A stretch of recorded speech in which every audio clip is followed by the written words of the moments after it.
Hi, thanks for tuning in. In this video, I'm going to walk you step by step through one of the patterns that were in our featured pattern bundle for the Sagebrush mix.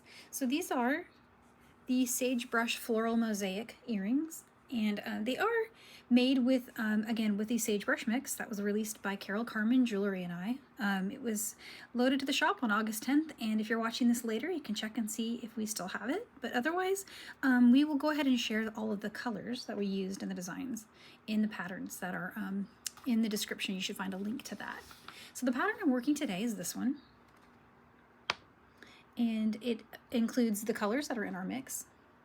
So if it is sold out, you can go and find those.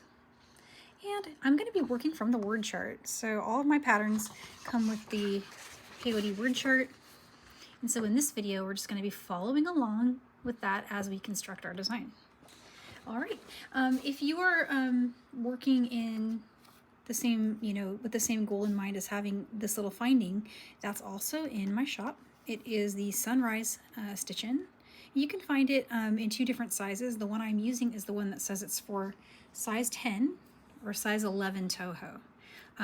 It does not work for 11 Miyuki rounds, but it works great for size 10 Miyuki Delica. So that's what I'm using here, and that's what this mix is, size 10 Delicas. And this stitch-in is the perfect size for that. I'm going to be showing you in this quick video how to start peyote stitch, follow a pattern, and put the finding on. To get started, you're going to want a wingspan of beading thread. I am using 1G in cream. Wingspan, 60 to 70 inches or so. And then you'll just want to trim that. Some scissors. Okay, and then you can use, there's some leeway for the size of needle that you can use. I'm just going to pull a size 11, and that's just what I have handy. I think you could use a size 10, a size 12. The Miyuki Delica 10-0 size, it's a very generous hole diameter, so you will not have any problems getting your needle through it multiple passes. All right, so I'm just going to bring this thread down and fold it over to make my working length a little more comfortable. So for this pattern, I'm going to be following the word chart, but I'm going to lay out on my mat. Because we're in a mix, I want to show you a little trick for how to work a pattern from a mix, because that can be, a little trickier than just laying your beads out A, B, C, D, E, and F. It can be a little tricky to do that when they're all mixed up like this. So here's what I do. I will take the beading mat, and I'm going to go ahead and just work from my beading mat now. Hopefully that is okay for the visual. And just dump out a little pile here. I'm just going to put that to the side. And I'll start with color A, which for me is the beige. And just pop that one here. Color B is the saffron. And forgive me, I'm going to zoom out really quick. Here we go. I wanted to zoom out because I have a trick I want to show you. So what I do when I'm trying to get a mix to work for a pattern is I will just lay out the beads in the order and just as a single bead, and I'll work from my pile that way. So you've got A and B, and then it looks like color C is this nice dark slate gray. And then I'm going to look for the next one, which is our chartreuse green. Turquoise is next after that. And finally pink. This is called Tea Rose Pink. So those are all the colors in the Sagebrush mix. All right. So now when I'm working my pattern, this is my visual reference for each color, because the word chart I'm going to be following is written in A, B, C, D, E, and F. All right, so that's what I've got going on here. Just off to the side, I'm just shoving it over here so that you can see a lot clearer on the screen here what I'm doing. Okay, and let's zoom back down. So start by stringing 12 color A seed beads. So I've got that here. And leave yourself about 10 to 12 inches of a tail. Sorry about that. I'm hitting the camera there. 10 to 12 inches will be enough for you to stitch on the finding. And the next row of the pattern is, again, all color A, and it's going to be a total of 6. You want to pick up the first color A bead, skip the last one strung, and go through the next one. And what I like to do is I'll hold everything in place just right here. I'm making sure that I don't lose my 12-inch tail if I do that. And then let's grab the tail and the working side and just pull those apart, tight as you can. And the goal here is to get the bottom 2 beads to sit side by side just like that. And we're going to do that to the end of the row. We've got 5 more beads to go. So I'm picking up another color A. I'm going to skip this one and go through that one.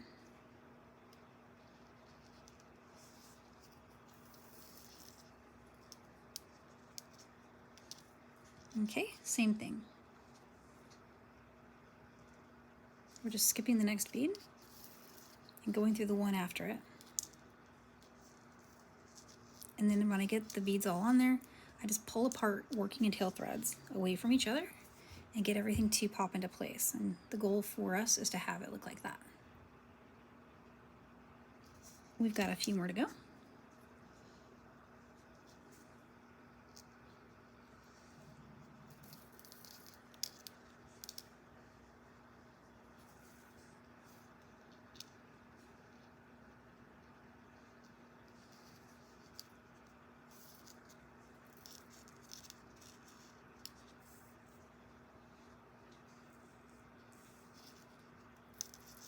All right, so that finishes what in a peyote pattern is referred to as rows 1 through 3.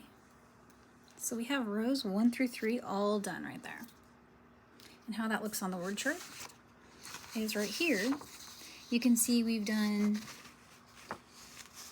12A and then 6A. So now we get to start our pattern. And I'm going to basically be picking up the color indicated.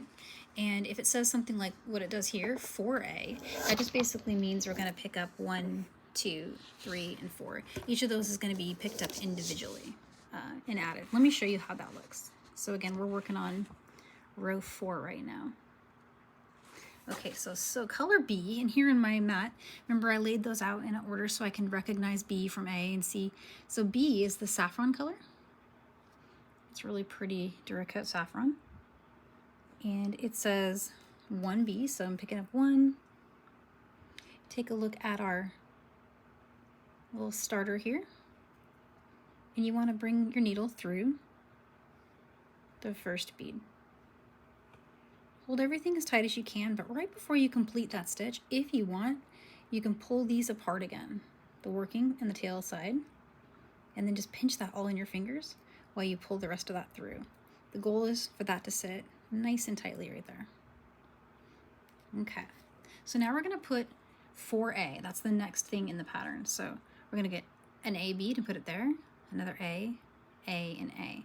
And then we're going to end with another color B.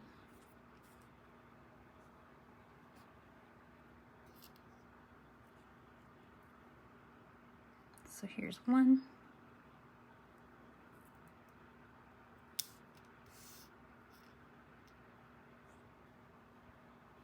Another one.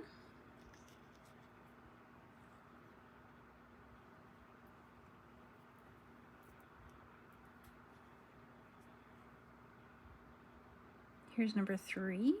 And again, we're just going through the up bead. There we go.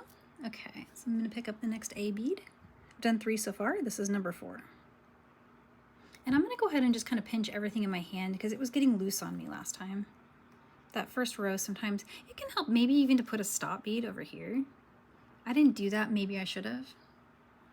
You can try that. But after this row, it should all just be a lot easier. Okay. And that finishes row 4. So that's what we're going for, and that's the first 4 rows of the pattern.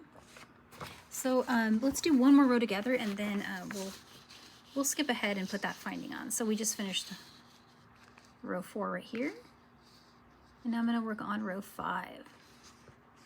1A, 1B, 3A, and 1B. All right. So here's 1A. And again, you're just working now back into the last row you created. And you just bring that new bead through the up bead. Here's one B.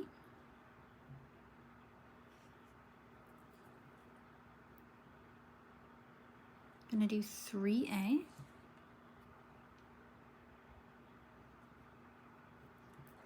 So there's 1.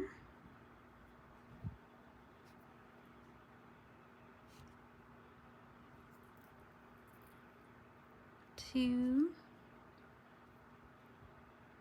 3. Last color in this row is another B.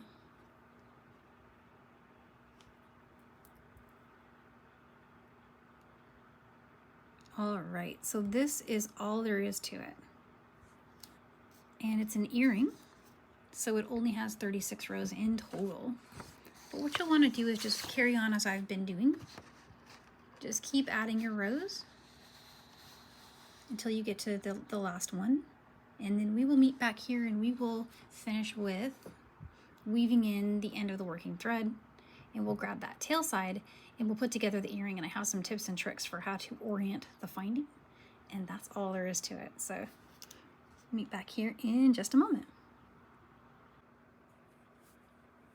Hey guys, I have finished the pattern and I'm going to show you how to put on the finding and weave in your ends. So this is an even count pattern, and in order to make it even count, what I did was I put a little edge on it. So they kind of fit together like that. And so the way you're going to want to put your finding on so that you can wear it on your ears like this is kind of in an opposing position like I'm showing here. So let me grab my finding and I will show you how to attach that. So in this orientation, the bear, it looks like a little bear, right? He's facing that way. So I'm going to bring the other one on in this direction. And in this case, he's going to be going right here.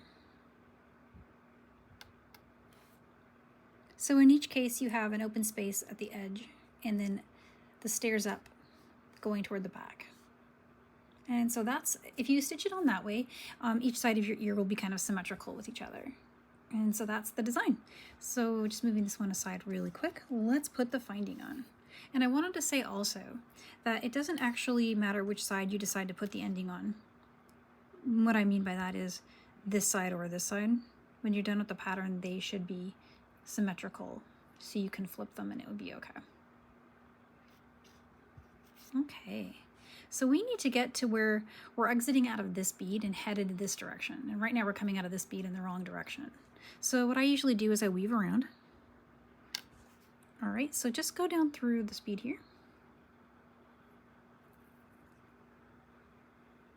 And then you'll have a choice when you go through that bead. If you want to go through the color B or color A, go through the color A.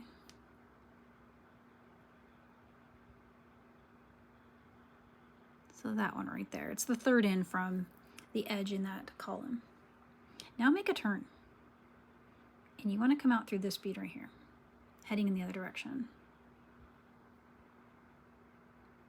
And then if you have any issues where you can kind of see the thread there, mine just disappeared. But if you are having trouble, just spin them. See, like that? And it will just disappear. Okay, and so from here, all I gotta do is turn and go through that bead.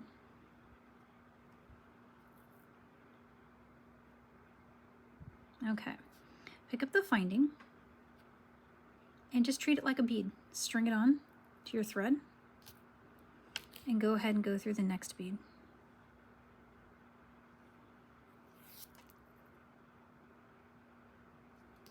And make sure your thread isn't spun like mine is. Just kind of adjust it so that your finding and your thread are coming in this direction. And it should just settle right like that for you. And so on this design, I didn't add any beads underneath. I just weave through to get to over here. And I do that because sometimes I do notice that there might be just a little bit of a buckle. Especially I noticed when I was working with 8/0 that it did that. This finding comes in an 8/0 size as well. Delicas are a lot more precise, so you might get away with it, but I'm just weaving through. See, like that? Weaving through. And with these nice size 10 delicas, you can get through 2 beads at once like that, and now I'm right where I want to be. right here. So I'm going to go through the finding. Okay. And then I'm going to go through the bead. That's this next up bead.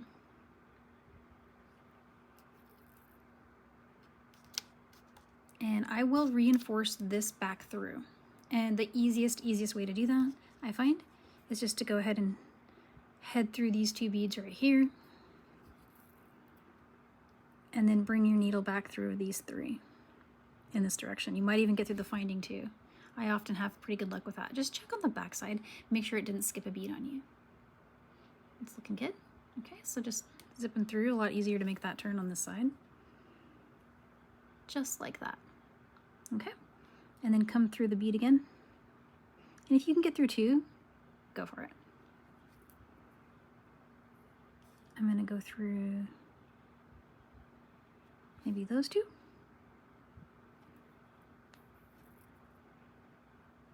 And now I'm right where I want to be to reinforce this side. I'm going to get through that bead and the finding.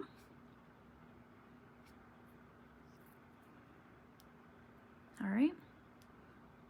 Through the next bead. And I'm going to go ahead and go through this bead too. All right. So 2 passes is plenty to get that beautiful finding to attach. Now you just need to weave in your ends. Weaving in your ends with these beads is really easy. We're just going to make some turns. And I'm going to go up through this adjacent bead here. And kind of maybe head this way. I got through 2 there. That's okay.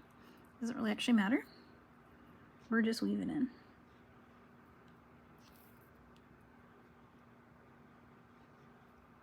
Seem to just be getting through 2 every time. Let's change direction a little bit.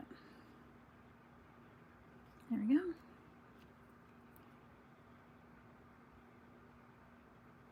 Got through to the side here.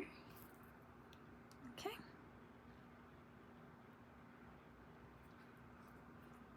Make a turn.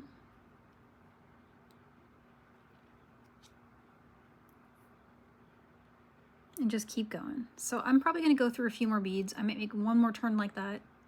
And then I'm going to put my needle onto my tail thread. Or it could be your working thread, depending which side you worked, doesn't matter. Weave that in the same way, trim it. We'll pop our ear wire on, and we've got our pair done. There we go, all set. Trimmed the threads, finished those. Let's pop an ear wire on here. You can use any ear wires you'd like, matching your finding with any silver color. And again, I want this to be the front for the other side because I kind of like the way that that looks as a symmetry together, but you could go the other way and have one side be the front versus the back. They're completely reversible, the pattern and the finding. There we go. So there you have it, the Sagebrush floral earrings. This is an adaptation of a pattern that I call Floral Mosaic, and I have this pattern available in a bracelet. So you can download this also from my website if you just look for the Floral Mosaic tiles. This one is available in a lot of different colorways. I am going to do one that's especially for the Sagebrush mix, but I do have a bunch of others, including a super bright one that works with some size 10 Matubo. Very beautiful. This finding works with those as well. So be on the lookout for that one coming up too. I hope you enjoyed this tutorial. Please check out the other 2 that we are featuring with the pattern, and probably likely going to be a lot more patterns because I think this is such a beautiful mix. It just deserves a lot of extra. So thanks for tuning in. See you next time.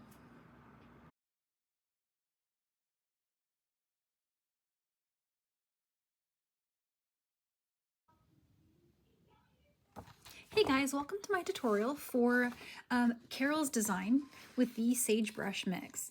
Now Carol did a very beautiful brick stitch earring, and I'm going to show you in this video the tips and tricks for how to start it. I have a fun way that I like to start brick stitch designs that will save you the step of doing the ladder stitching. And if you're brand new to brick stitch, this would act as a great refresher or how-to for that. So I'm going to show how to make the first 3-4 rows, and then I'm going to show you how to finish the top of it. And then a quick glance at, you know, how to finish the bottom. It would be the same as how we did the top. And then we'll have the pattern all set. So again, I am featuring today the mix that is shown here. And this is size 10 Delica, Miyuki Delica. The mix is called Sagebrush, and it is available currently in my shop by the time I launch this video. I made 100 of them, and I'm hoping that they don't sell out too quickly. If they do, I do have a backup plan for how I can get you the beads, but I'm kind of hoping that's the sweet spot number given what we had last time. But if you're looking for this and you're watching this video, you know, longer from August 2024 into the future, this may or may not be available in my shop, so I want to highlight one thing really quick. In the pattern, all of the patterns that actually we're going to feature for this design, including this one, have the color number in the legend. So the pattern today, this is that pattern I'll be working. This pattern's in the description if you're looking for it. And each of these color numbers is the Miyuki Delica, and DBM is just the symbol that you'll see on most retailers and wholesalers for size 10 Delica. So these are the colors we used. You can find them a lot of places. I know just right off the top of my head, 2 places you can check. Go to jillwiseman.com or go to caravanbeads.com, and that's actually where I get my beads wholesale in some cases. So these are the colors that I used, and both of those retailers, I believe, especially Caravan, have these available retail as tubes, so you can get a palette. So go for that if you're looking for it after the fact. But if you'd like to get the mix from me, I would love that and appreciate that. And I have it right here, and it's in a little 16-gram jar, which is super, super cute. Let's get started with some thread. So I am using some beading thread that is nylon. And let me go ahead and just find the thread really quick. I set it over here. I'm adding this color to my store, and eventually I'm adding this color, but I don't have it yet because this color was sold out. So I am adding the pink to my shop because I was able to get it in time, but maybe if you're watching this later in the future, I'll have this one in there too. So this is opaque dark cream, and this is pink. And the spool size that I have is a little smaller than this. It'll be a little mini one. If you're interested in these really big ones, let me know. I know Art Beads has them, places like that, but I don't currently offer the really big ones in my shop because they're kind of pricey. But if you are interested, I can do a special order for you. Okay, so let's work with pink today. I'm going to switch my mat. And let's see. Let me go right here. Okay. So here's the thread. This requires about 65 inches of thread. So I'm going to go ahead and just wingspan myself for that. I'll leave a tiny little tail. So add another, after your wingspan, add another mat length, 10, 12 inches or so. All right, we're just going to trim that. Okay. And now let me grab the pattern and bring this over and show you how we're going to work it. So what I like to do with these types of patterns is I like to work the widest row and the row above it in single column peyote. So this saves you doing a ladder stitch. And I really highly recommend doing this way because it is a really, really handy way to start your stitching. So essentially what we're going to do is we're going to create that section by stringing an A and an A and a B, and then coming up through the A, come down to the B, go through here, C through there, C. So this is how you're going to do it, okay? And I'll show all that. Then once we finish this row, we'll lock the edges, and then we'll start brick stitching up from there, and then take that tail thread and work it down. So you're going to want to leave at least half of the length of your thread that we just cut as tail. That can be used to create the bottom of the pattern. So that, in a nutshell, is what we're going to do. So let me get my needle threaded and we'll get started. All right, so I am using a size 11 beading needle. As I was saying in the other patterns, if you check those out, the needle size is very forgiving. You could use probably a 10, a 12, a 10, an 11, anything should work. The Delicas have a really, really generous hole diameter. So you will have no trouble getting your thread through multiple passes, multiple reinforcements, all of that. So this is a really, really nice bead. It happens to be my favorite size bead. Again, that's a size 10 Delica. And I've got 60 to 65 inches of thread plus a 10-inch tail that I've got ready to go here on the needle. So I'm going to start by stringing the first 3 beads that I highlighted to you in the rows I highlighted. So we're going to look at it like this again. Okay, so we're going to string an A, and a B. And one other thing I wanted to mention is, as I reference these colors, I keep referring to them as A and B. That's in the pattern, at the top of the pattern and the legend. And for every pattern, you'll just want to double check that they're in the same order, because sometimes it gets a little mixed up. But A is our cream. B in this case is pink. And then it looks like C is going to be this slate color that's in the mix. We've got chartreuse green as D, turquoise as E, and then color F is this saffron. And so it can kind of help to just pick one bead out of each color and lay them along the top of your mat to give you a color reference guide. So I'll just do something like this usually. I'll go A, B, here's C, and here's D, E, and F. And now I just know which one I need to grab. This is right here off the side of the camera, so I can make this nice and focused for you. And again, I'm going to pick up 2A and 1 color B. And bringing those onto the needle. Okay. And what you want to do is you want to leave half of this length that we've cut here. Leave half of it behind as a tail. So what I usually do is I'll take and hold these beads in my hand, and I'll just kind of pull to the middle of the strand. And then I'll just look here at this side and kind of gauge a midpoint, if that makes any sense. So here's the working side I've got, and here's the tail side. You can even just kind of pinch those ends together, hold them in your hand, and just suspend it down and let gravity drop those beads to the midpoint. These ones right here. Sorry about that. Okay, so I'm just bringing those down. And then back up here, I'm going to grab my needle. Okay, so hold that spot. Don't lose that spot. We want to keep it. You want to go ahead and, so here's the A, B that we strung, and that was just based on the pattern like I showed you over there. Come back in the opposite direction that you were heading to string it through the bead right here. And go ahead and watch out for that long tail. It's going to try to get swooped up into the work. And then go ahead and pull them apart, working in tail threads. If you pull them apart, you'll get this little pop. So that's what we're going for. And just take a quick look here at the pattern, and I'll show you what we just did. We created that. See? So here's the A that's sticking up here at the top. And then there's the A on the side below it, and the little B that's headed this way. So we're working the widest row in the row above it, A, and B. We're exiting out of this bead now. We're going to come up and pick up a B and go down through that B. Then we'll pick up a C, go back to the B, C, back to the C.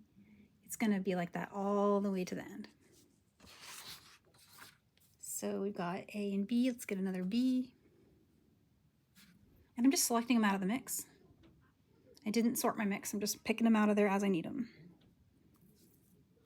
Okay. So there's that.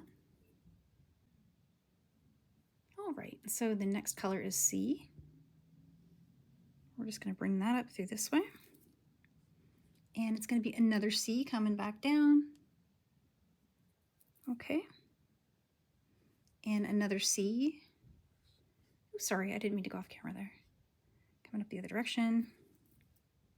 So see how we're getting so far? We're just working that widest row and the row above it. And we're just working it with single column peyote. This is by far the fastest, easiest way to start your brick stitch. It's the new and only way that I currently do my brick stitch now. And I'm embarrassed to say it was a more recent discovery than it should have been.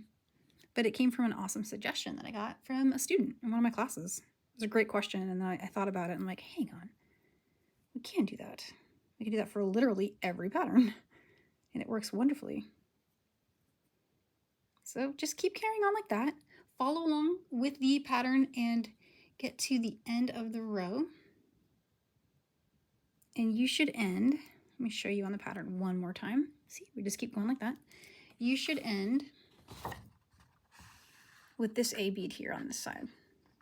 So you'll string this A, come down through this B, then you'll string this A and come up through that A. So let's get to that spot. All right, so there it is. That is the widest row and the row above it, stitched with single column peyote. So that's all done. So what I like to do to hit this spot here is before we start doing brick stitch, I want to reinforce each of these edges, and it's really, really, really easy. So you just want to take your needle from where you're exiting, from where you added the last bead, go back down through the adjacent, this one right here, and then just go ahead and just come right up through this bead. And that is all you got to do.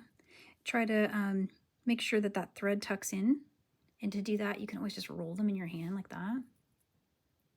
That often helps and just hides that thread right there. And you can do this now or you can do it at the end, but I like to do it now. Take the other side of your thread. So this was that super long tail. We left, remember, half the length of the tail side. Thread on another needle there. And then what you can do is the same thing, but keeping in mind we're going to be wanting to work from the bottom, right? So this strand is going to work up toward the top point. This one is going to work the bottom half. So let's go ahead and just bring it over here. And a couple of ways you can do that.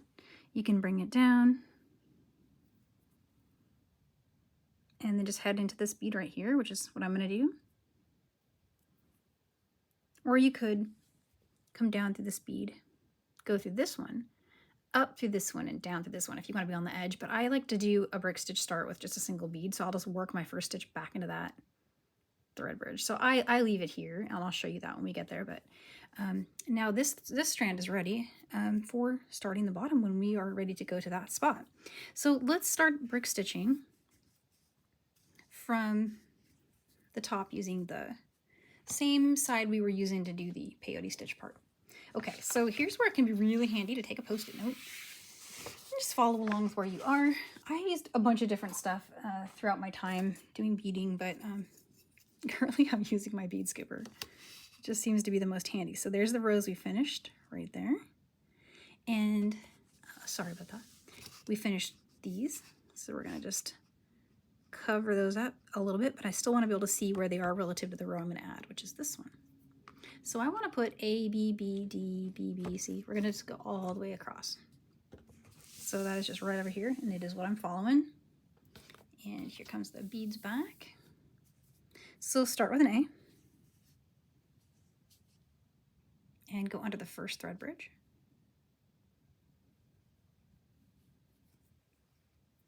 Come up.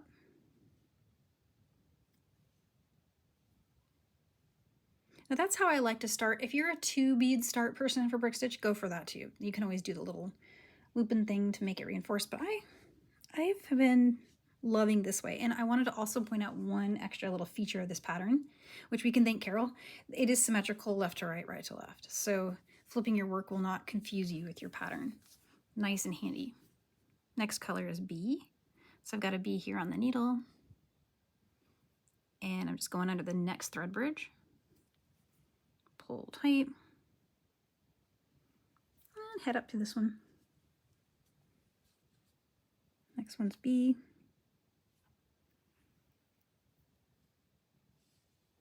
So you see it's a super easy, nice and, familiar for a lot of you guys. Easy to do brick stitch design. So just carry on like that. Let's do one more. And I'm just looking at the pattern, and then I'm grabbing the color that's in my pattern from my mix pile.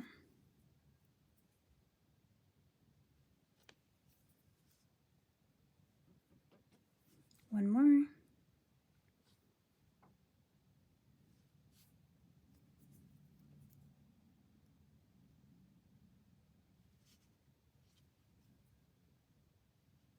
And that's really all there is to it, the whole design. So what you'll want to do is just work all the way up to here, And when you get to these rows, we will finish the top. All right, so once you have the top part stitched, it's time to put something on the top to attach the ear wire to. So this can be really anything. You can do a little loop of seed beads. You can put a wire guardian. Anything that you like to do. A closed jump ring would also work really well. You could just bring your needle through it. Not my favorite method, but on a size 10 delicate, you might even have luck with adding a seed bead going this way. And you could put a jump ring through the seed bead itself. Now I've done that on some other designs, and what I find is the jump ring gets a little tight. But those designs weren't with 10-0 delicas, they were with 11-0s, so let me show you this method first so you can just get the idea, and maybe you like that one. So you'd want to reinforce that, but you could put a jump ring through. If you had a really thin gauge, that would work fine. The other thing you could do is you could put a few seed beads. So like 4. I've already got 1 on there, so let's add 3 more. And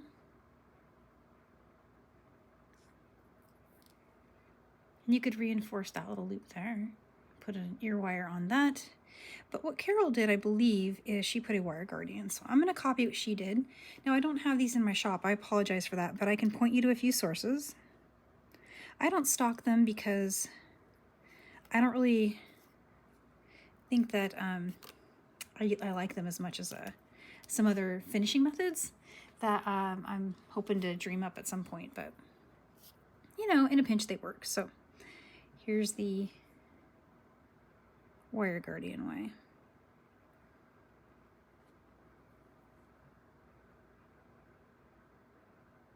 All right. So to reinforce that, you can go back up through the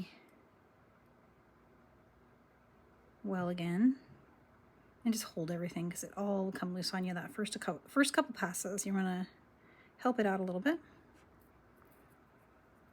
See, just like that.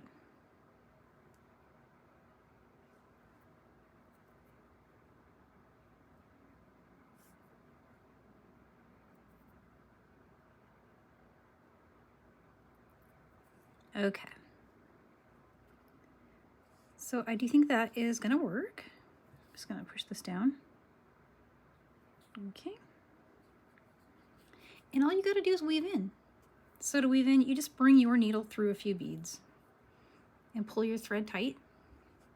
Keep going through a few beads. As you do that, maybe make some turns. Let me show you a turn so you can get an example.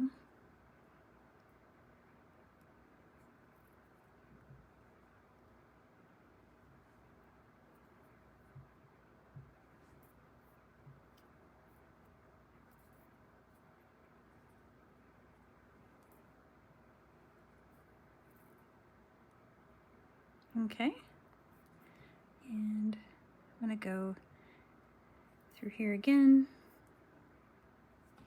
Looks like I went through the wire guardian again. I wasn't intending to, but that's kind of what happened, and it's working, so I'm going to go with it, but keep going.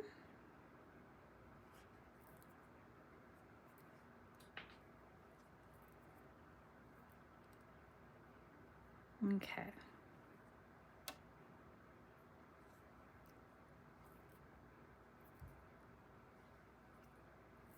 Sometimes I feel like weaving in takes just as long, but I want to show it because I get a lot of questions about it. So I'm showing start to finish in this case.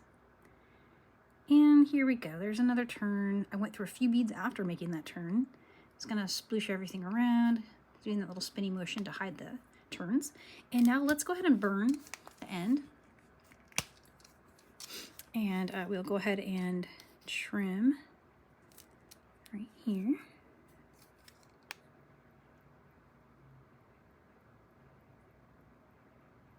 Be really careful with your thread burner that you don't burn any of your step ups, okay? So let's take a quick look. See, he's a little sticking up there, so let's get that one. Now I don't see it anymore. Do you still see it? Oh, I see it now. Okay. It's funny, I only see it on the camera. Okay.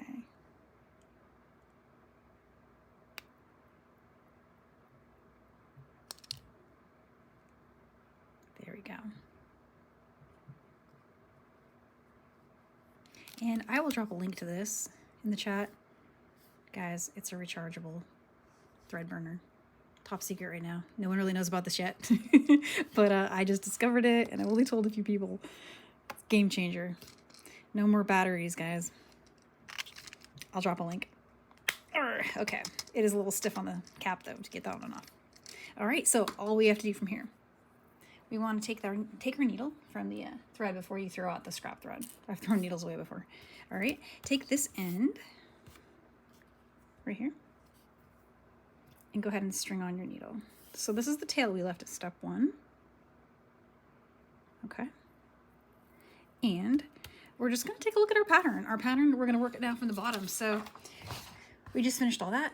I'm going to flip it over. And remember, we finished this whole row as part of step 1. So we'll just cover that up right here. And let's stitch from here all the way up here. And then when you get to this last one, you remember what I showed you at the top as a possible way to finish with the bead kind of on its side? That's all this is right here, is you just come out of this thread, put this bead on, and come down through here. And that'll put a little bead at the tip of your diamond. And again, we're just gonna work from this row is finished, so we're just gonna work all of these down.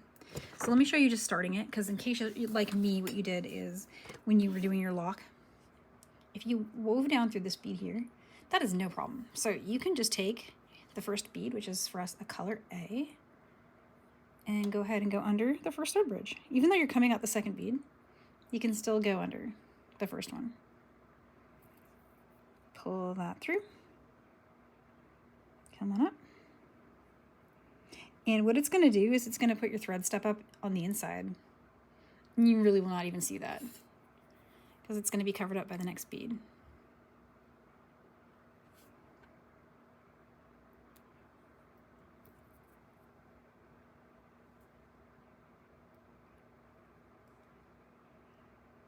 There we go.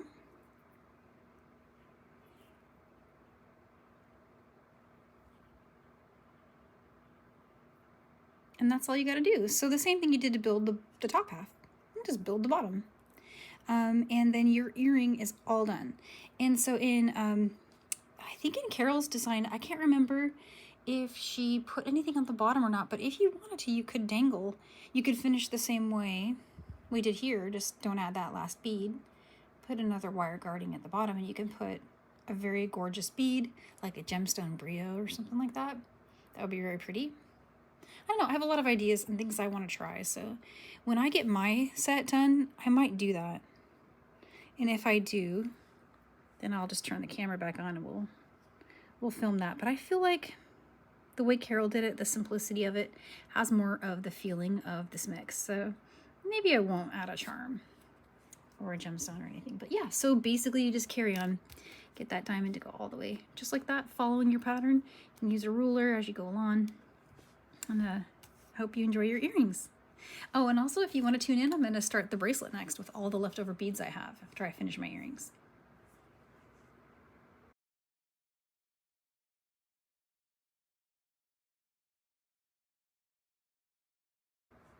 Hey guys, in this video I'm going to show you how to use all your leftover beads from our Sagebrush mix and create a beautiful scatter bracelet. So as you can see here, and above here I've got even more in the pile here. I've got a lot of beads left after making the 2 earrings designs. And so if you just had one of these jars of mix, you'd be able to make both pairs of earrings and this bracelet with just that. There is another bracelet. That bracelet requires the purchase of an additional tube of the color A bead, which is the opaque cream. And we'll do a separate video for that one. But for this one, I was going to show how to start it, and then I was going to show how I put these ends on. Now these ends are new to me and new to my shop. Just got them in, and I have them in 4 colors. This is the silver. I felt like silver really went just really nicely with this set, and I might put a flower charm on here. I'm feeling like that southwestern looking flower, but then I also have some little cactuses. Gosh, there's so many things we could do. We could even put a little, I don't know, I'm going to look around and see, but I'm feeling like if you had just a stray labradorite gemstone, wouldn't that be gorgeous as a charm on the end of a chain? This is a really beautiful, simple bracelet. It's stackable, I just love the way a thin band looks. It's a really beautiful accent to go with your earrings. So let's get started with how I made this. Okay, so with a design like this, go ahead and just cut a comfortable wingspan. Adding threads usually something you'll end up having to do, so no worries on that. Okay. And go ahead and put your needle in there. And again, size 10 Delica, you can use any needle you want. A 12, a 10, an 11. I think mine here's probably a 12, I'm not sure. It's what was stuck in my mouth. I don't worry about it when I'm working with Delicas, they're so easy. Okay, and so this is a random scatter, so we do not need to worry about the order the beads are in. We don't need to follow a pattern, and that's perfect because we have what's left over from the two patterned designs to work with here. And as you can see, it's quite a lot. And so we'll start with, this is a multi-drop peyote. So let me explain. I'm gonna bring the sample back over. Here's the structure of it. And of course, there's gonna be a PDF that shows you how to start this, how many beads to string, where to put the needle as you're adding. But in this case, I just wanted to show you so you have a visual. It's kind of like 2, 3, 1 drop peyote, or you could say 1, 3, 2. I don't know, whichever order. I can't remember the order I started, and it actually doesn't matter. Your goal is to have 3 be the middle, and you'll have a 2 on one side and a 1 on the other. And that's just because I like to keep things even count for beginner stuff. So in order to get a center point, you'd have to do an odd count, and I didn't want to do that. So that's why I went with this type of count. And I wanted 3 beads because they match the width of my finding. And it literally just disappears in there. Isn't that cool? So you can put whatever little clasp on there you want, like a little magnetic one. It's very dainty, nice, lightweight way to end your work. So I'm going to be going crazy with this. I have another design that has a broader cuff, and I've stitched in with 2. That's going to be a separate video. Please look for that. It'll probably be out by the time this one's out, and I'm going to really show off something pretty cool in that one. It's a neat little stitch. But for today, we're just going to keep it super, super easy because we want to use up our beads in our mix. So let's start by stringing the number of beads that we need. We're going to need to start with 7 beads. Let me get this one out of the way so I don't tangle. And here's our mix right here. Okay, so we need 7 beads, and we don't care what color. You could, if you wanted to do a pattern, you could. I would just caution if you're working from one jar that, you know, just double check you have lots of the color you're gonna use in your pattern. And sometimes I get to the end and I run out. And leave a tail that's about 10 inches. We're gonna need that to weave in the finding. Okay, so there's 7 beads. This is the tail side, and it's the working side there. Pick up any bead, any color, don't worry about it. Okay, we're gonna skip the first bead here and go through the second bead. So far we're looking like this is just regular peyote, right? And then just go ahead and tighten that up, pull those threads apart, and you'll get that little pop right there. Okay, so next, we're gonna pick up 3 beads. Again, I'm not worrying about the colors. I'm just gonna pick up 3 random beads. And I'm gonna skip 1, 2, 3, okay? And I'm gonna go through the next 2.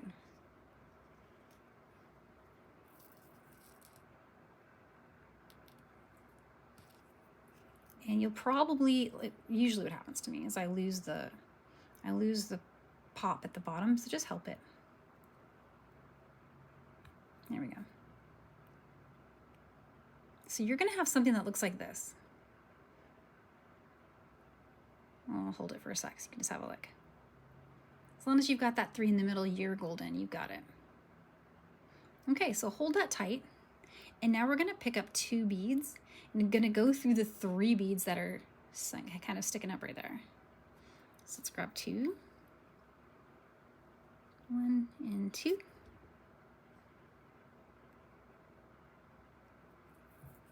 Okay, and you'll get that. Grab 1 more. just one bead, and go through the next up bead right here. You'll get that. And that's pretty much the entire bracelet. So let's do a few rows together. So just pick up one bead.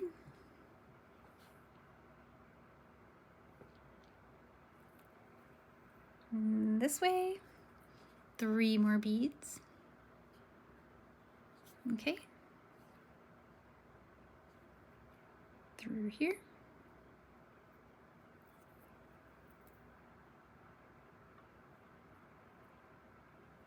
And just to keep everything tight, one thing you can do is take both of those strands and just pull on them, the tail side and the working side, and you're gonna get this little stack up. It looks like that. And that is the entire structure for the whole bracelet. And you just keep going. So adding 2 on the back pass, which is the pass I'm doing now. And you want to go through just those 3.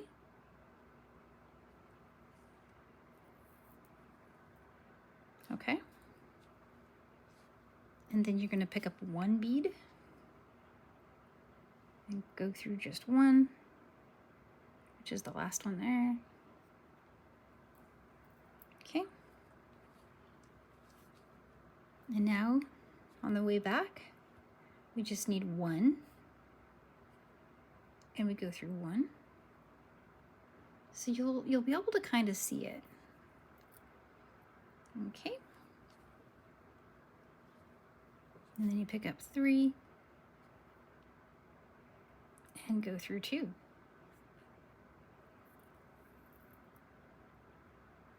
So that is all you have to do for the entire bracelet.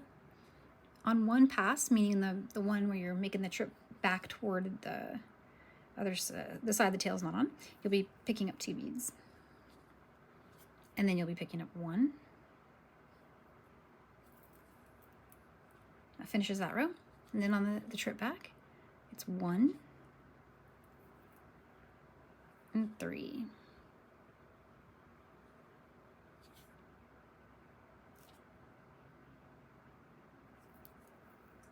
So carry on like that, keep going. And all you have to do is get to a length that you're happy with.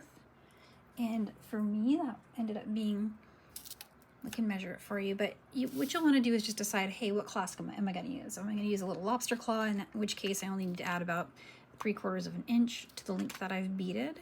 That's my plan right now, with a little adjustable chain and a charm on it. So for me, I want about a 6.5 inch, so I'm going to stop right about here, because I know it's going to add 3/4, right? And so it should take me to right about there once I've got my finishes on it. Okay, so the instructions for finishing the edge are the same for both sides, with the exception of, I want to just highlight, let's look back at this one really quick.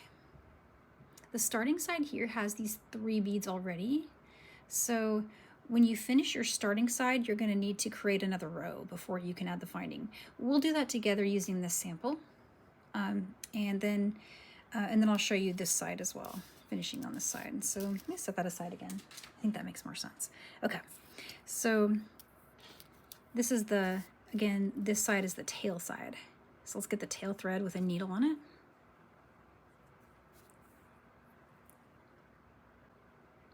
All right, I've got a needle on it. I'm going to pick up 2 beads.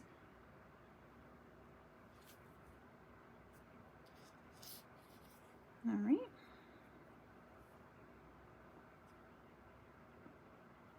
And go through 3. And again, this is working the tail side now to add our finding. 1 bead through the 1 bead here. Okay. And now we've got the spot for the finding. So let's pick up another bead and let's head back this way with that 1 bead on the needle. It's going to go through just the up bead there. And you've got that. All right, so finding.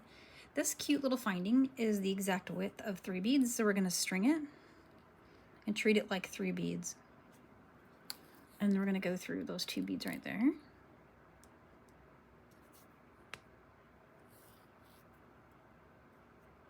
And there it is. Isn't that cute? It's like the perfect fit. I think it's really great, and I'm really smitten with these. So they're going to be a permanent thing in my shop now. You can always find them. And I probably will primarily use them for delicas, but that's not the only thing you can use them for. So other uses will probably be found. Now this part is optional. I want to show you could stop here.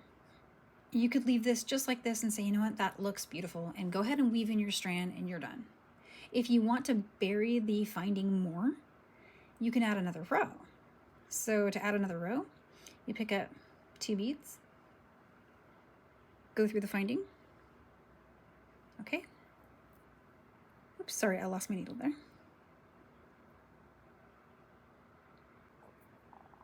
So through the finding, and then pick up another bead. Just one this time, because we're filling that space, right? And go through. So just like it was a regular row, right? And now the finding is a little hidden there. One thought I had, and this is again just style, you could add 1 bead here, and then you'd have it kind of sticking out a little more so it matches a little bit with the other side. It's not what I did on my finished one. On my finished one, starting side, I had it finished like that. So I did, well, let me flip it the right way. I didn't add another one there. And I just had it like that.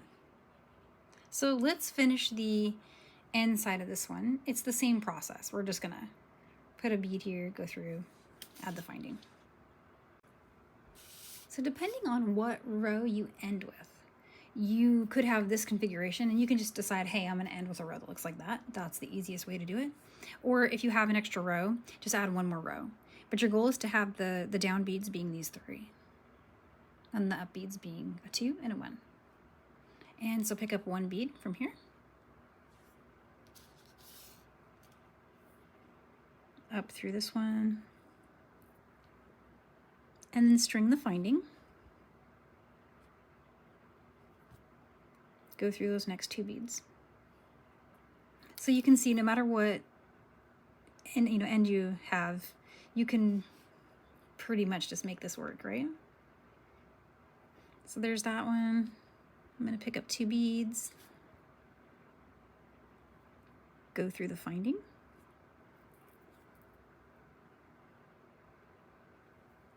one more bead through my up bead there. It's pretty much the same thing we did on the starting side. And that's how I've been finishing mine. Again, you don't have to add that extra row if you don't want to. And so weaving in is the same process that you would use, in fact, for adding thread. So let's pretend we're adding thread. All you would do is you would just bring the needle in somewhere, treating the beads as, you know, this 3 is treated like 1, that's treated like 2, 1 bead, 2 is a 1, 1 is 1 is 1. And just weave around, and what you'll want to do is find about 3 or 4 turns, and then when your tail stops moving, when you pull on it, then you know you've got a solid weave-in. But after that, you can just keep on going with the new strand, and then take the old thread and weave it up into the new beadwork, right? So you don't get a lot of stiff spots. And so weaving in and weaving in a new strand looks exactly the same. It looks just like this. Just come through, and then just start stitching around. And be careful not to skip any beads or anything. You can end up with your thread showing unintentionally, and it's a little challenging to fix later. Okay, so here's the turn. When I say make a turn, that's kind of what I mean. And it really will hide your thread pretty easily. These beads are very forgiving. A little taller than delicas, so the thread has nice places to settle in there. Here's another turn. Did that one on the side. Okay. Just gonna keep going. Following our existing thread path.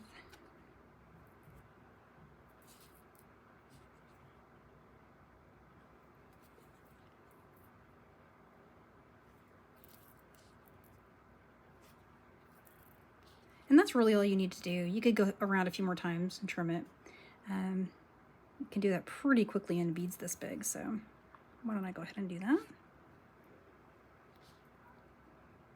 And I'm gonna call that good. Okay, a lot of thread left over there. I must have added a lot. Okay, so I'm going to burn the end again. Again, I'll put links to everything I'm using here in the description. So I'm going to just singe that off.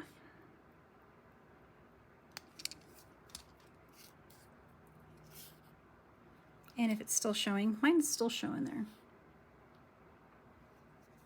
Try one more time. What a wonderful little tool this is. There we go. Okay, that's it. That's pretty much it. So open a jump ring with your chain nose pliers and put any clasp you'd like. Lobster claw, a little bit of chain. I'm going to put a little dangle in mine. I don't know what I'm going to find yet. I'm literally going to dig through my bead stash and find something cute to put on the end of my bracelet. And there you go. So that's 3 projects right there in a nutshell that you can use your Sagebrush mix to make. And then if you are enjoying this mix and would love to keep going, I do have another pattern for a longer bracelet that is coming up as well. And that one I'm going to post as a standalone video. And it's going to require, probably you'll have enough, I would say, of the colors. But you'll need another tube of the beige. So be on the lookout for that. I'll probably put that in the description as well once that link is available. And then in the meanwhile, I just want to thank you for checking out this video. And if you bought the mix, thank you for buying the mix. And we will see you next time with our next tutorial. All right, thanks, bye.